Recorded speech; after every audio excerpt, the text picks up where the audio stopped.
We've got some wonderful multiple choice questions here on our agreed upon procedures, and let us run through them and knock them out, learn a lot, and have a good time while doing it. First off, a company engages a practitioner to assist the audit committee by performing specific procedures that were agreed to by the audit committee.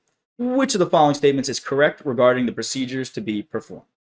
All right, just a couple things. We see this, and let's say this question was mixed in with all the others, like you'll see on the exam. We see practitioner. We see we're likely not doing an audit, right? It's a specific procedures. That's very much hinting at agreed upon procedures. Taking notes there, making sure we're familiar with those items. So then let's read through what we've got here. Which of the following statements is correct about procedures to be performed?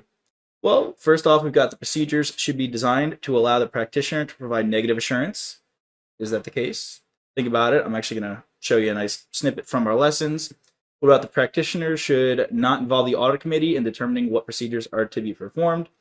Well, I'm just going to address this one right away. Should not involve the audit committee. I mean, these are the people who hired you. You're going to just, now we talk about this in the lesson, right? But if you just think about that, you want the people who hired you to be involved in what you're going to do. So I'm going to eliminate letter B based on that. What about the next one? The specific procedures performed should be listed in the practitioner's report to the audit committee. Yeah, no, that could be true. And lastly, the practitioner has responsibility for the adequacy of the procedures to be performed. So who has responsibility there? I don't know. Let's take a look. Again, I know the answers here. I'm just playing it out. Let's look at what we've got as a reference. Here we go. We've got a snippet. These are the items that are included in the AUP report. A lot of these are items that will be included in the report, as well as just facts about an AUP engagement. We've got a couple items here, and let's look for some things that we saw. All right, take a look here. Again, we saw this during the lesson, but let's see if there's anything here that relates to our multiple choice questions. All right, disclaimer of responsibility for the sufficiency of procedures. So we are disclaiming our own responsibility. We are saying we're not responsible for the procedures to be performed. So we look here, we can cross off letter B and letter D because we don't have responsibility for the procedures to be performed. And then here, the procedures should be designed to allow practitioner to provide negative assurance. Do we see anything about negative assurance here? Well, actually, I see here statement that no assurance is provided. Not negative, not positive. We've just got no assurance. In that case, I'm going to cross off letter A, leaving us with just letter C, and that's going to be our final answer. The specific procedures should be performed, that should be listed in the practitioner's report to the audit committee. We want to let them know what's going on. Full communication. Looking good, looking very good. Let's move along.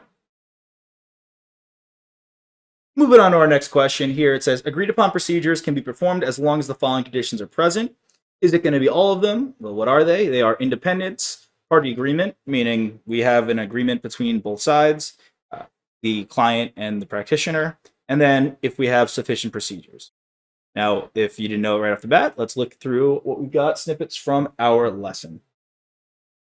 Well, we are looking for items such as independence, which, boom, CPA is required to be independent. Awesome. Feel free to read this if you want. This is something we went through in the lesson, but it's just nice to show you that, yes, we did go over it. We learned it. Let's see what else we've got if we can find more knowledge from our lesson. So, yes, we need independence, which is letter B. We have to have agreement between both parties. Well, the engaging party is required to agree to the procedures and acknowledge that the procedures are appropriate. Okay, that's a good chunk of information there. So far, we need independence, we need party agreement, and then sufficient procedures. Well, we'll look it up, but do the procedures need to be sufficient? I would say they do. We're not going to do insufficient procedures. That doesn't sound like very good usage of your time in doing your job, right? So looking through specific procedures, right? These are going to need to be sufficient procedures. Awesome. Just talks specific procedures in order to obtain limited assurance. Sounds good. Sounds very good there. We're going to need all of these. All of these items are going to be required.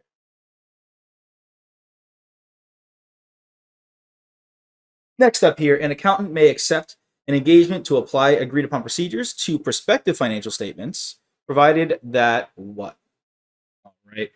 Well, do we need the prospective financial statements to also be examined in addition to us doing agreed upon procedures? I don't particularly remember anything about that. And if you do, well, I don't remember saying it. So I would say that's not the answer. What about negative assurance is expressed on the prospective financial statements taken as a whole? I don't think that is something that I have said either. But if I'm joking, but if I have, maybe I just blacked out for a second and don't remember saying it. Feel free to call me out. Next up, responsibility for the adequacy of the procedures performed is taken by the accountant. Well, we saw before that we don't take. Now I know this is for prospective financial statements, but we don't take responsibility here. That's just not something we want to do. Again, I would eliminate this one based on the fact that as we said before, there's no assurance, right? And then do they need to be examined? Well, we'll again reference what we saw in the lesson. And then the use of the report is restricted to the specified parties. That sounds like it could be a good answer. Taking a look here. Now, just my thoughts on the question. Restricting the use, yeah, we could see that restricted here, right? But let's think about why. Well, first off, it's agreed upon procedures. So it's specific. It's not like a standard audit, right? Where standard audit can be understood by multiple people. It's got specific requirements on how it should be conducted. Whereas an AUP is kind of like this customized understanding, this customized engagement. So we want to restrict that report to the people who really know the purpose of it and can interpret it. Also, right, if it's prospective financial statements, that's not real financial statements. Those are not historical. So this is prospective, what could happen in the future. We want to restrict it for those reasons, right? And then there's just nothing here saying that they need to be examined as well. That is going to be our rationale for this question. Last one here. Always a good time with all of you running through questions. Let's go out with a bang. The agreed upon procedure report should indicate that the auditor is independent. Well, I actually remember seeing that. Hope you remember seeing it because we just saw it not too long ago.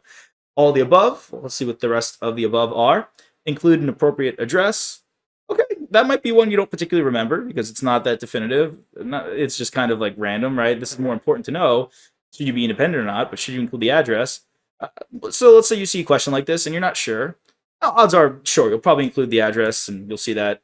But here, what I'd say is you look at letter A. We think that this is the answer, right? This is one of the items that should be included. If letter D as well should be included, then we should assume that it's B, all the above, because if two of these are definitely it, it's probably going to include all three, right? There's no option here saying it's just two of the options. And lastly, include the identification of the engaging party. Yes, that is going to be necessary. We want to know in that report who the heck hired us, right? Like what's going on, who hired us to do this engagement, who are we issuing this report for, right? And let's see here. Okay, client's name and address, we got that. That's what we saw. We saw independent, sure, that looks great there. Just running through these items, some other things, the findings, the procedures performed, disclaimer, responsibility. These are some of the more important ones. Well, here we go. Statement that the practitioner did not conduct an examination. So calling out specifically that we did not do an examination so that there's no confusion there. That sounds very good there. I like it. I like it there. And obviously, if we're including the client's name and address, then that's going to be identification of the engaging party. I've been having a good time. I hope you are as well. Thank you for joining me on these multiple choice questions, and keep studying strong. Hey there. Are you ready to not only pass your CPA exams, but truly understand and enjoy the material while studying? I know it seems impossible, right? Especially to enjoy the material? We'll do it together. Tap into the power of CPA.examprep.ai, where we've got personalized quizzes, multiple choice questions, memorization guides, flashcards, simulations, all tailored to your learning. Our adaptive study planning puts you on the fastest path to success and lifts you back up if you fall behind. Avoid wasting your precious time and money attempting an exam with a low chance of passing, because who wants that? We want to get you through this process as quick as possible. Our exam readiness prediction lets you walk in with confidence, knowing that you're prepared for success on exam day. Thankfully, there's no payment method needed to get started, so why don't you come join us? Visit cpa.examprep.ai and let's achieve your exam success together.